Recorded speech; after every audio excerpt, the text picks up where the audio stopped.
Hey, Redemption Church, if you missed Sunday, you missed some exciting news.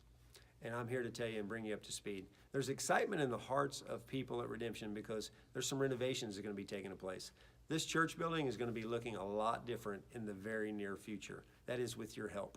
Now, here's the reality. You pull into our parking lot, and as you pull into our parking lot, you know it's a challenge to find a parking spot. Well, you love the church. You're here. Imagine a first-time guest, what they think.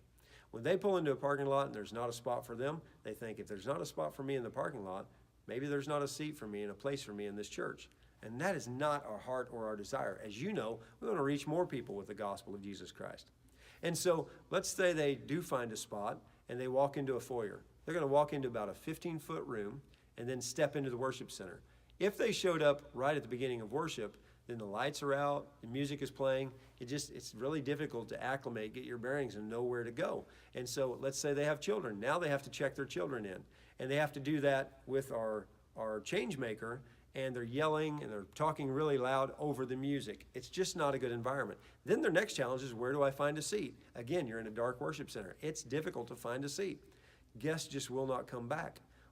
People won't follow Jesus in a place that there's not room for them. So the good news is we have some solutions. We are going to add 64 parking spots to our parking lot. That means another 136 more people can come worship with us. We're going to create a foyer in our worship center by building a wall at the back of the worship center and knocking the walls out over by the cafe and then the old sound booth and the walls that are attached to that. We're going to knock those walls out. We'll have a gorgeous 3,200 square foot open, well-lit foyer where people can make connections. There won't be any more mauve, ugly, stained carpet under their feet. Instead, there'll be a decorative epoxy flooring that'll be gorgeous. And then when the kids go down Redemption Island, they're going to step onto a different decorative epoxy flooring that's just going to be exciting for them. And I'll tell you more in the coming days what that will look like.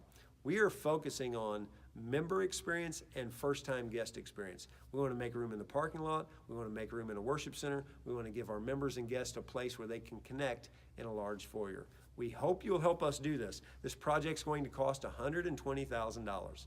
Now that's a big number, but it's not a big number with the number of people we have going here. We are asking you to take the next 6 weeks and prayerfully consider what God would have you give. I know this. I know that we started 14 years ago, a group of 38 people, grew to 120.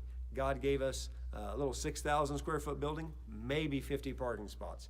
We grew until we ran out of room. God gave us this building. Now we have 30,000 square feet, 122 parking spots.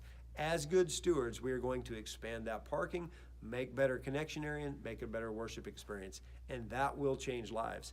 You have an opportunity to make a difference in someone else's life with your gift. And so that being said, we ask you to take the next 6 weeks and prayerfully consider what you can give over and above your tithe in this renovation. We ask you to help us with that. I know that there was a point in time when people sacrificially gave to make room for you. And now I'm asking you to sacrificially give to make room for others, to come to know Jesus, to learn what it means to follow him, to join our church family.